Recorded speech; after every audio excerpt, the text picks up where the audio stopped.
Right, here we go. Here is the next project sitting waiting for us. And this is a Norvil built Norton Commando 850 Mark III electric start. So these are basically built in 75, but Norvil, the company, they take bikes and completely build them sort of new from scratch using parts, using some, I think, some original parts and mainly brand new parts. And you can order a bike and they will build it for you using all the modern upgrades. And this is an example of a Norvil. It was built about 10 years ago. And what we're doing is we're going to be recommissioning it, getting it back on the road, because someone ordered this and it's built to all Norvil spec. So alloy rims, stainless steel spokes, big uprated front brake, new carbs, amazing work on the engine, all new conrods and uprated parts for the valve train, etc. Some real high spec work on the engine. Stainless steel earlier type air filter, massively uprated starter motor, electronic ignition, all stainless steel hoses everywhere. And what else have we got? Not sure if we have a chain drive or a belt drive in there, because Norvil made both. You could have a belt drive as an optional extra, so I'll have to have a look in there. We've got electronic regulator rectifier fitted as well. Obviously, pea shooter silencers. Now, the thing about this is that it was built 10 years ago, but the chap who'd ordered it, he lived in France, and he went and picked it up and he rode it down to his house in France. And by the time he got there, he decided he didn't like it. He rode it a couple of times, a bit more, but no, put it in his shed. It's been in his shed ever since. So this bike has got 970 miles on it from new.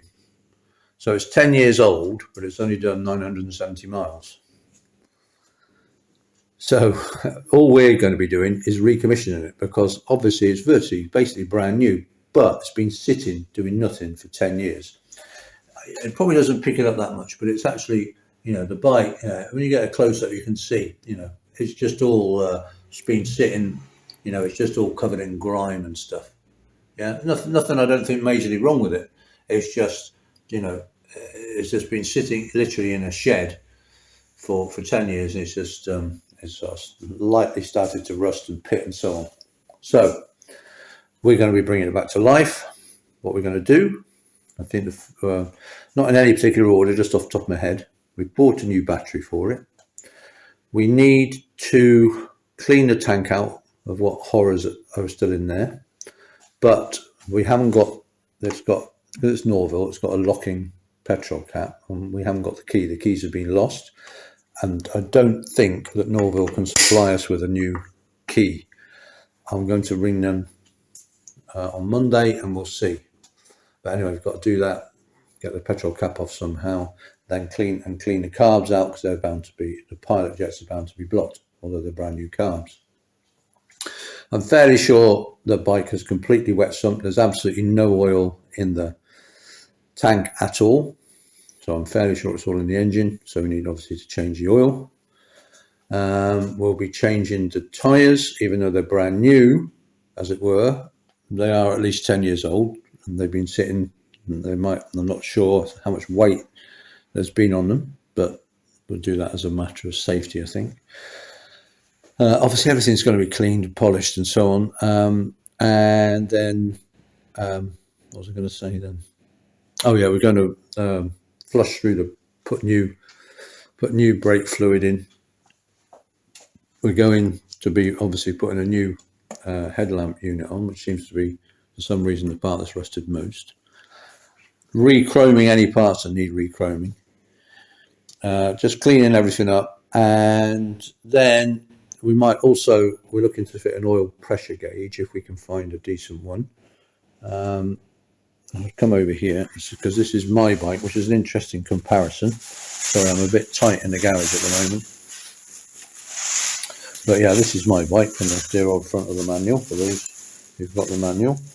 And I fitted my oil pressure gauge to the headlight, which is great, and I do find it very good. I don't find it a worry gauge at all. It's quite reassuring. But I fitted it in the headlight. The trouble is the headlamp shadow isn't deep enough to take the whole gauge, so I've had to like space it out a bit. So it's not ideal. I've tried to make it look like it's supposed to be like that, but of course it's not. So we might do that. Or if I can find a company that actually does make a decent bracket for the oil pressure gauge, so it looks decent, not some naff piece of tin as I've seen some of them, then we'll do that.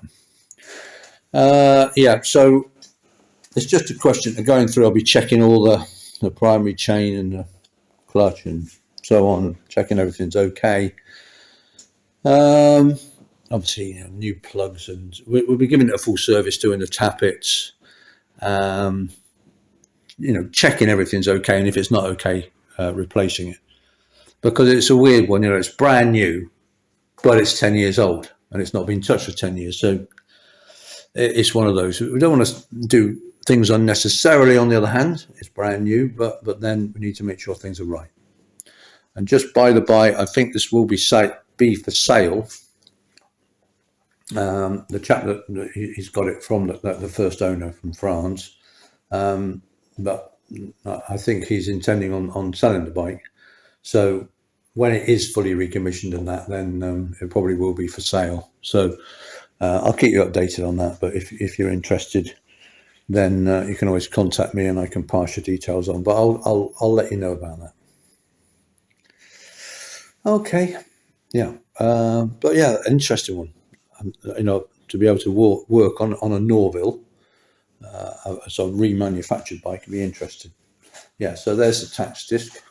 So it was September 2012 was it taxed, when it was taxed for 6 months, and I think it was ridden for a few weeks. So it's almost exactly 10 years old. I know it's of October 2022. Yeah. So I'll be posting a series. This is the first one. I'll be posting a series of videos and see how we get on and see how it runs and that when we're done.